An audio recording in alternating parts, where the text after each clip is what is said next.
So guys, welcome back to the channel. Montel Gordon here. Hope you guys are all doing well and staying safe. That said guys, I literally just turned 25 on the 11th of this month, of 11th of March, which is my birthday. So shout out to all you guys that actually wish me a happy birthday over on Instagram and whatnot. I really do appreciate it. I do feel really old, if I'm being honest with you. Like everyone else in this SMA game, I'm sure is like 14, 15 years old. It sounds freaking crazy saying that I'm 25. That being said as well guys, I have a little bit of a cold, so please forgive me in this particular video because you might hear some snuffling. I'll try to cut it out. I'll try to get my video editor to cut it out as well. That being said guys, before I get into this, please drop a like, comment and subscribe because I'm going to be jumping into some really awesome, cool, in-depth doo-doo right here so that you guys can obviously go out and master your cold emails because you guys already see the title of this video. So basically what I'm going to be doing guys is going into my computer and actually diving into checklists, an entire A to Z checklist as to what you need in order to successfully start cold emailing businesses. This is a sheet that I really wish that I had when I was first beginning cold emails because nobody was really like kind of giving this information out. It was always in courses. This sort of stuff's going to be very in depth. I'll try to keep this one short as well. I know I say that all the time guys and you guys are probably rolling your eyes like, Montel, I'll keep this short, Gordon, in the freaking comment section. Anyway guys, let's jump straight into this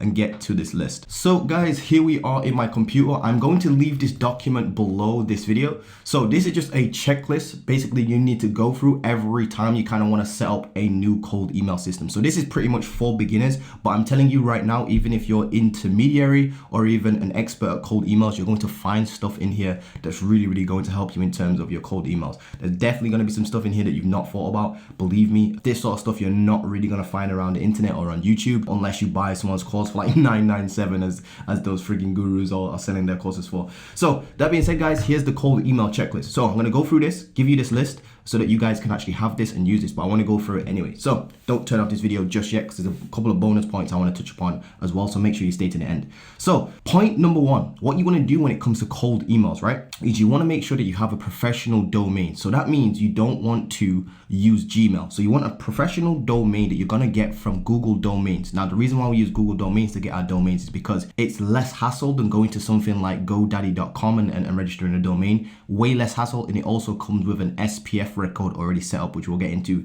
in a second. So what you want is a professional domain with G Suite, not Gmail. For example, if you're going to be sending out cold emails and stuff like that, you want to use something such as your first name at yourdomain.org. Now the reason why it says it doesn't say .com here is, well, we'll get to that in a second. But basically guys, you do not want to be using a, for example, your first name at gmail.com. So if you're called John and your business is called ABC Media, you would want John at abcmedia.org, not John at gmail.com. Now, again, you get these from Google Domains. So the second point, guys, and I really want to clarify this particular point because like a lot of people, when I, make these cold email videos, they'll always reach out to me and hit me up on Instagram and talk about, why do I need 2 domains if I already got 1 domain? Can't I just reroute and forward this thing? And I'm like, no, just go and get 2 domains. Stop being cheap. The reason being is, guys, you don't want to use your website domain for cold email outreach. Because what's going to happen is eventually over time, and to be honest with you guys, even if you're really crap at cold emails, which everybody is at the very beginning, you cannot just get away, you cannot overcome this. You're going to burn out your main website domain. And then what's going to happen is you're going to have to then build your website again on a different domain or transfer your website over to a new domain, which is a lot of hassle. What you should have done is just literally buy another domain for $12, literally $1 a month, and then get G Suite for that. So let me give you an example. If your agency, for example, is called abcagency.com, you are not going to use, I repeat, you are not going to use your first name at abcagency.com. You actually want to get a domain, the .dot version of your domain or the .org version of your domain. So for example, again, sticking with this same example, if you're called John and your agency name is, ABC Agency, you're not going to use John at abcagency.com for your emails. What you're going to do is get a secondary domain, also known as aka what you call a burner domain. So a burner domain would be, John at abcagency.net. As you can see that the ending's different, or .org. So it would be, your first name, John at abcagency.net. Now you want to use that for cold outreach. And yes, to answer all your questions, that does mean you have to buy 2 domains, as in you've already got 1 domain maybe for your website. And if your website, for example, is, abcagency.com and that's your actual website, you're going to still I repeat, you are still going to buy another domain, which is abcagency.net or .org or .io or .whatever you guys kind of want, or .co, for example.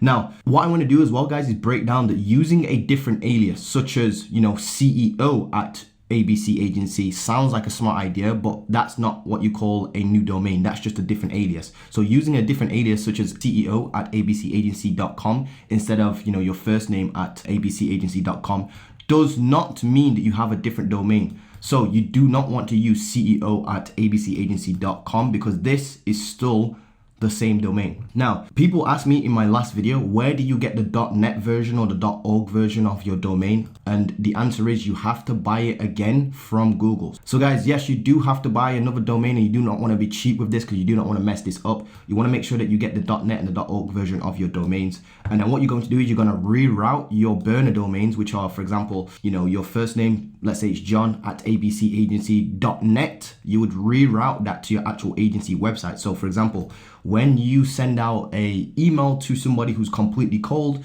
using john at abcagency.net, what's going to happen is if you spark interest, they're going to then think to themselves, oh, okay, so who's this John dude reaching out to me? Let's go and take a look at his website. They will take the back end of your .net domain, they will copy that and they will paste it into a new tab and they will actually load up your website. So what's going to happen is if you don't reroute this, it's not going to lead them to a website because obviously your website's not built on this particular one, it's built on the .com version. But if you reroute this to your website, what's going to happen is when they press enter, this will take them to your website, which by the way should be a landing page, a funnel. I'll make a video on that probably in a couple of weeks time or something like that. Should you build an agency website or a funnel, something like that, I'll probably create a video something like that for you guys. Now, the third thing I recommend is using a domain that's related to your niche. For example, if you're reaching out to real estate agents, get a domain such as your first name at something like realestatefuel.com. That's probably already taken, but you guys get the idea. So for example, if you're reaching out to e-commerce businesses, you can get a domain such as ecomsales.com or something like that. I'm pretty sure that's probably gone as well because that's a very kind of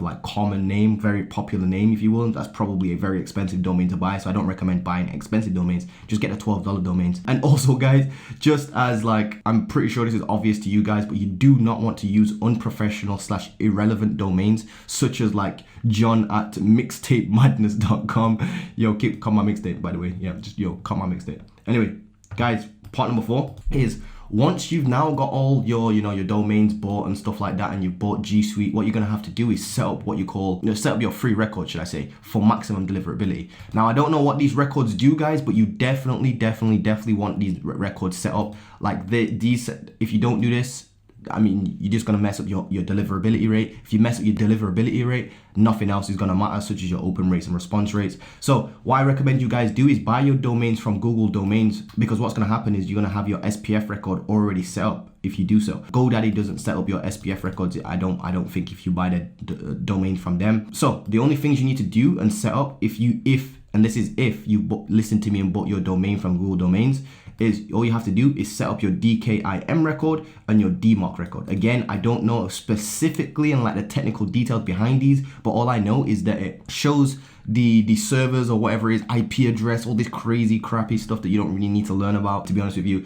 It just shows basically spam filters as well, that your email is not spam, you're a real person, and that's going to increase your deliverability rate, which is absolutely key to cold outreach, especially with emails. So bonus tip, you also need to add your address, your actual real address, a professional profile picture, and your phone number to your domain in the back end of Google in your actual Google settings. So when you actually go to the admin console of your domain, what you want to do is you want to set up a professional profile picture.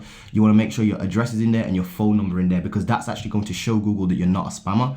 Then the fifth point, before you start sending out 20 plus emails a day, I highly recommend that you warm up your email address, your actual email domain, for at least 3 to 4 weeks before you start ramping up your emails and going ham with the email outreach. Now, there are a couple of ways you can actually warm up your emails. I won't go into too much of them, but my preferred way would be to just use Lemlist from the very beginning, because Lemlist has a feature called Lemwarm, and Lemwarm allows you to basically put your email into this kind of service that they have, and it basically emails back and forth people automatically on your behalf. and it has like real conversations with people. Obviously the conversation they're having is obviously made up, but it tricks the algorithm enough into thinking that you're a real human being, and it really does warm up your email. There's also other softwares that do the same thing, such as this one right here, because I know that Lemwarm right now is like $25, whereas warmupinbox.com is only $9 per month for one domain. So I definitely recommend you go and grab either this or this. But if you want to do it manually, you can actually start manually emailing your friends and family. And what you want to do is you want to make sure you're responding to each other and having like real conversations. Or you can sign up to at least like 15 different email newsletters and just have them email you.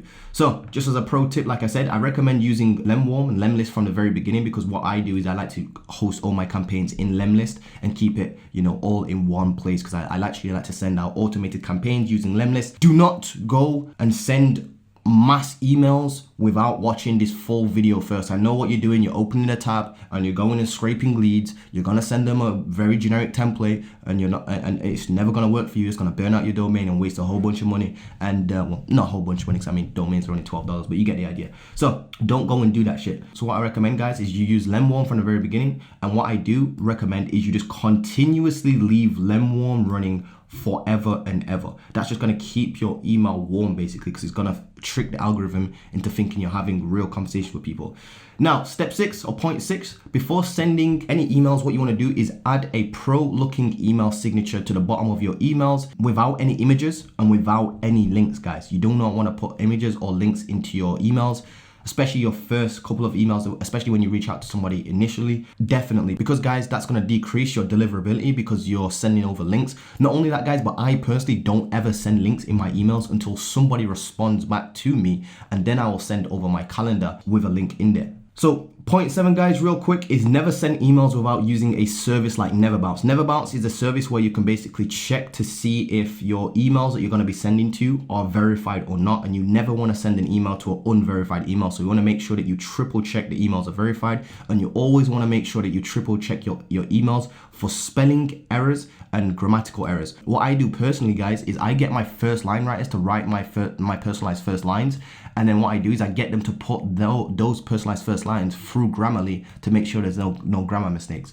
Now, that leads me nicely onto point 8, which is do not send a single email without personalizing your first line in the very first email, because I know that there's like email flow that you're going to be following. I'm actually going to be showing you what I'm talking about in a second, but you do not want to send your very first initial email without personalizing the first line. And guys, look, I have a couple of videos on my channel that you can actually watch in terms of how to actually personalize your first line. That's very, very helpful. I recommend you go watch that back on my channel. But guys, look, saying stuff, if I'm being honest with you, if you're doing this, stop doing this. Because if you're saying stuff like, hi F name, I came across company name on source and saw that you were the position, that, like, if you're saying that as your personalized first line, that is not a personalized first line. That is very generic. And by the way, these represent what you call merge tags. So this would be, for example, if you have a Google Excel sheet and you have a whole bunch of different businesses in there going down the list, and you have all different, you know, the owner's actual first name, you have their company name, you have where you found the lead from. For example, you found them on Google, or you found them on LinkedIn,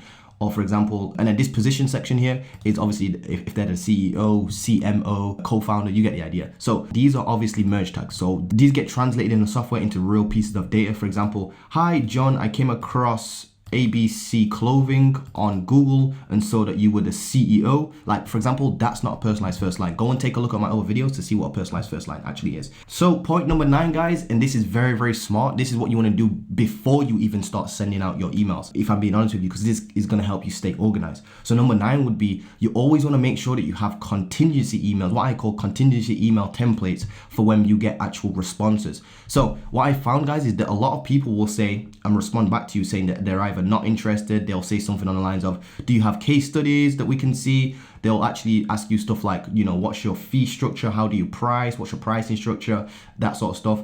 Or they'll say stuff like, oh, we're not interested. We're already working with an agency. And of course, what you want to make sure you do is respond to these, because some of them are actual just genuine fluff objections where they're just basically just saying, nah, we're okay. It's like almost like a knee-jerk reaction. For example, if you go up to someone on the street who has headphones in and you ask them, hey, do you want £10? And they didn't quite hear you, the first thing they would do is probably say, hey, no, I'm not interested, because they're not hearing you, basically. They're listening, but they're not hearing you. It's really weird. It's kind of like a human nature. It's kind of like a knee-jerk reaction. So most of the time you're going to get emails responding back saying, we're not interested, unsubscribe me, do you have case studies, blah, blah, blah, blah. So what I do, guys, is I create a Evernote, basically, with all these sorts of responses in, and then I kind of have like a template response that I send to them, and obviously I personalize them each one.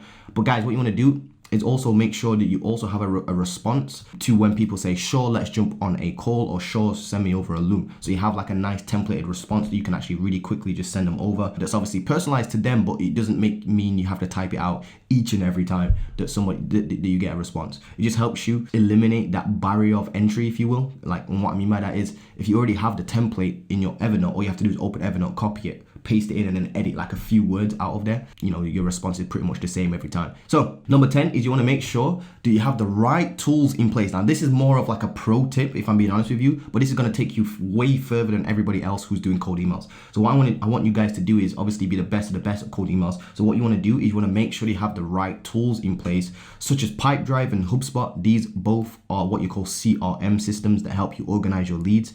And then what you want to do is you also want Zapier, Google Sheets, and Lemlist. Now, the reason why you want these is because A, they're going to allow you to track your opens, your reply rates, and your booked call rate and stuff like that through, like, you know, Lemlist and Google Sheets, because you can actually track your opens, your responses, and your actual book calls and, you know, closed rate and stuff like that. Then what you also want to do, guys, and what these software also allow you to do, guys, is to stay organized. This is a huge tip, because you don't want any sort of deals falling through the gaps because you simply missed a reply. So what you want to do is set up Zapier so that every time you get a response to an email, you get a Slack notification maybe, or you get a text message to your mobile phone saying, hey, new lead just replied. You can even set up all sorts of stuff with Zapier, certain webhooks, all that sort of. You don't need to go crazy with it. Just literally set it up where you basically, whenever you get a reply, it puts a new lead in the Google Sheet saying, you know, replied leads, or it updates a, you know, row, for example, in your Pipedrive, and it also sends you a text message, for example, so that you can actually respond to them within 15 minutes. And this is why here, guys, it says you want to be responding to all your leads within 15 minutes of receiving a response. So if someone emails you back, doesn't matter what it is, whether it's not interested, delete me off your list, yeah, let's book a call, you want to respond to them within 15 minutes, because that's when the lead is warm. Also, what you want to do, guys, is make sure that your scripts, when you're actually writing your email scripts,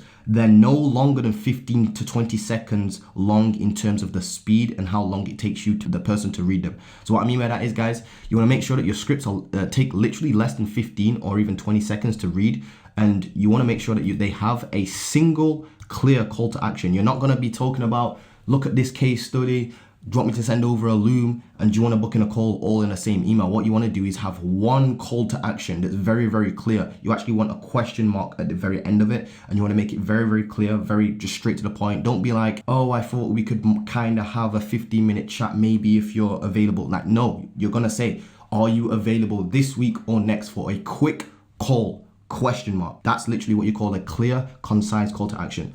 And then number 12, last but not least, is you want to follow up continuously. What I recommend you guys do is send at least 4 to 5 emails in a flow. So with Lemlist, what you can do is you can set up a flow where, you know, email 1 goes out, and then 3 days later, another email goes out, which is a follow-up to that email, and then 4 days later, for example, another email goes out, and then 4 days after that, another email goes out. And obviously these emails are going out if they do not respond. If a person does respond and it's positive and you actually get them on a call but they don't show up, continuously follow up with that person until they literally tell you to leave you alone. Like, I'm not even joking. Continuously follow up with that person until they leave you alone. However, if they don't reply, you can send Loom videos over and stuff like that. If they're opening, stuff like that, that's obviously down to you, and it's your business how you actually go about this. But what I recommend you do, guys, is at least send 4 to 5 emails in a flow, and that's your like initial touch points, if you will. Now, like I just said, you want to make sure you leave at least 3 to 4 days for follow-ups. 5 days, if it just depends on how many follow-ups you have. The more follow-ups you have, the longer you're going to need to leave in between, because you don't want to get marked as spam. Now, guys, do not include unsubscribe links in your emails. As in, if you are sending cold emails, if obviously there's 2 different types of emails, guys. You can send out cold emails to people who are not on your list. When I say not on your list, I'm talking about, for example, if I sent you to a case study right now, let's say there's a link in my description, which there isn't. If there's a link in my description, for example, there might be in the future. If there's a link in my description where I'm saying, you know, go and take a look at this free training about SMA, how to start cold emails. And it's like a, you know, you have to put your first name and email in. I'm pretty sure we've all gone through these funnels. Those are what you call getting signups for your email list, your actual newsletter list, basically. Those have to have unsubscribe links, but cold emails don't have to have unsubscribe links as long as you're actually emailing B2B, that is. Now, go take a look at the email laws, but you don't have to actually have an unsubscribe link in cold emails if you're just talking about business and you're genuinely having a response and you found their email on their website, for example, or around the internet or on their LinkedIn. So including unsubscribe links in your emails is completely unnecessary, and it actually just screams that I am mass sending emails. So I would not do that if I was you guys. So guys, this sheet, I hope that you've enjoyed this. What I'm going to do is I'm going to leave this in the description for completely free. I want you guys to download this and go through this checklist every single time you actually go to set up an email campaign, buy a new domain, anything to do with cold email. Read this list and make sure you tick every single one off of this in order as well, so that you actually make sure that you do not mess up your cold emails in terms of burning out your domains and that sort of stuff. So guys, I hope that you've enjoyed this little video. I hope that this has been able to help you guys out with your cold emails as well. Make sure you actually watch it before sending any sort of cold emails. You want to make sure you go through this checklist. The reason why I'm doing so much cold email stuff these days is because I'm getting a lot of questions regarding like cold emails. How do you set them up? And I just wanted this video to be like the be all end all video. You just need this one sheet, you're done. Go cold email. Anything else after this, you're literally just making up excuses to sound busy and not actually doing actual productive work. So use this sheet, get the work done, and make sure you're personalizing your first emails and send them out. Do not ever send out cold emails without personalizing them. So that being said, guys, I'll leave the sheet in the link below. If you guys need help with any sort of thing regarding cold emails, SMA, if you need any help with Upwork, that sort of stuff, I do offer one-on-one coaching. If you want any help with that, all you have to do is click the link below. I'll leave it in the description, and I'll also leave the free consultation call link with me myself in the first comment section. Should I say the comment section, the first comment in the comment section. I'll kind of pin that out. That was kind of a tongue twist. I don't know why I said it like that. But anyway, guys, hope you've enjoyed this video. Hope that you've go out there and kill it with your emails. And I'll see you guys in the next video very, very soon. Like, comment, and subscribe. Peace.